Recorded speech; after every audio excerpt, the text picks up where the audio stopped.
Tonight on Life and Times. Going overseas. It's a way to get cutting-edge medical care at affordable prices. But what are the risks? A little apprehensive because, it's a country I've never been to before. The facilities, how are the doctors over there, how is the care? The issue of the quality of the care that they're receiving and the follow-up care that they receive is a major issue that needs to be resolved. And then, there's a regal presence in the theaters this weekend. But will she hold sway over our critics? It's all straight ahead on tonight's Life and Times.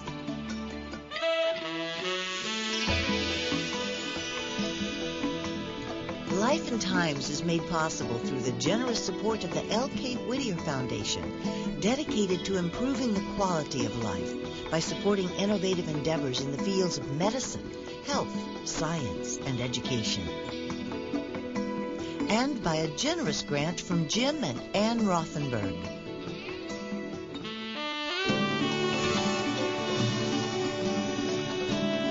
Most of us have heard the stories of Americans going overseas for cosmetic surgery. But now, more people are going abroad for more serious medical treatment. Many of them are uninsured who have found out that it costs a fraction of what it costs here. But how do they know they're in good hands? Well, those are questions that Toy Arnold from Culver City had to ask before she flew to Thailand. Anna Cuevas has her story. In her 44 years, Toy Arnold had never traveled outside the United States. So when this Culver City designer was told she should fly to Thailand for a cutting-edge medical procedure, she was uneasy. I was a little apprehensive because, it's a country I've never been to before. The facilities, how are the doctors over there, how's the care, on and on and on. But last March, despite her fears, Toy flew 10,000 miles to a country she'd never been to. What made her take such a big step? Fibroids. Fibroids are benign tumors that form in the uterus. They're very common. 4 out of 10 women suffer from them. The fibroids that I had were about the size of a 5-month fetus, 5 or 6 month fetus. Toy's condition was so severe she was in pain and bleeding heavily. I wasn't able to work because I never knew when it was going to come on. I never knew how long it was going to last. I was passing clots like the size of my fists, just, soiling clothes. Toy was told the only cure was a hysterectomy, the complete removal of her uterus. But she and her boyfriend weren't sure. We had the option of doing a hysterectomy, which was not an option for us. I don't have children. I plan on having a child. And he just was dead set against it, so started researching other options. So she launched her research, which took her to Fibroids.com. The website advertised curing fibroids without surgery.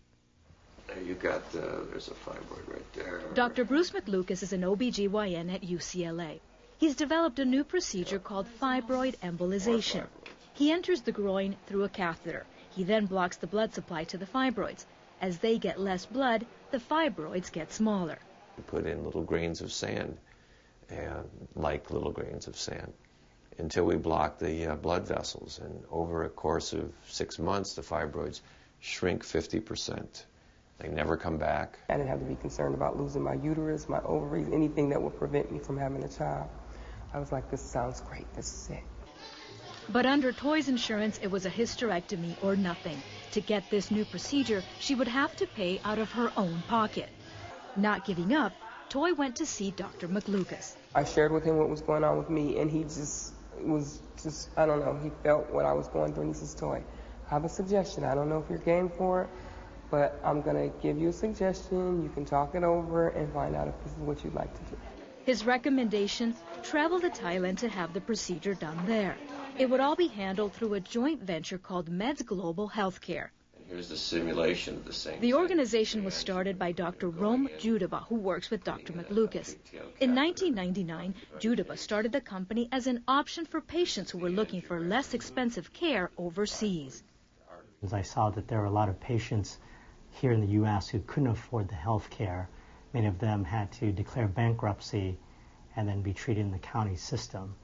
And there was a definite need where patients who just could not get adequate care here. Meds Global Healthcare is part of a growing trend commonly referred to as medical tourism. On the internet, hundreds of companies arrange travel for various medical procedures. The most popular is cosmetic surgery, but there are also more extensive ones such as knee and hip replacements. In 2005, more than 150,000 Americans traveled overseas for medical care. For Toy, the biggest appeal was cost. The entire trip would be $6,000 cash. That's less than half of what it would be in the U.S. The airfare, the hotel accommodations, all of it was inclusive. And so I was like, this is the way to go. So last March, she went to Thailand. Meds followed her throughout the entire process. This is their video. In Thailand, she met with Drs. Judaba and McLucas, Nice to see you again. as well as the team of Thai surgeons who would be performing the operation. McLucas would be supervising. Small incision in your groin, about as big as what they use to draw blood today. Okay. And, if I asked you to tell you what happened, you wouldn't know. Okay. We're dealing with patients who otherwise wouldn't get care. People who maybe can afford the few $1,000s it's going to cost them to get over to Bangkok to get this procedure, as opposed to the tens of thousands that would be done here in California. So right now, it's patients getting care that they normally wouldn't get at all. Why the huge difference? Judaba says in Thailand, for example, a hospital bed runs about $150 a night. That same bed in the U.S., over $1,000. Is this a form of outsourcing? No, it's really not. This is really globalized healthcare, in which if we can travel across town for different procedures or travel out of state for procedures, this is just traveling a little bit farther. But going overseas for medical care involves a lot more than just jumping on an airplane, showing up at a hospital, and having a procedure done. Before any of that can happen, there's a lot of questions that need to be asked. For example, can the patient take the long trip home after the surgery? What about aftercare or any kind of side effects? But most importantly, if something were to go wrong, who's responsible? Look straight. This trend in healthcare concerns Dr. David Asis. He's the president of the Los Angeles County Medical Association. You know, the Medical Association has not taken a position, a formal position, but it's something that we're watching with concern, and our concern is for the patients. Patients don't always know exactly what they're getting into when they travel overseas. As far as liability, he says, the laws that apply are those of the country where the procedure happened.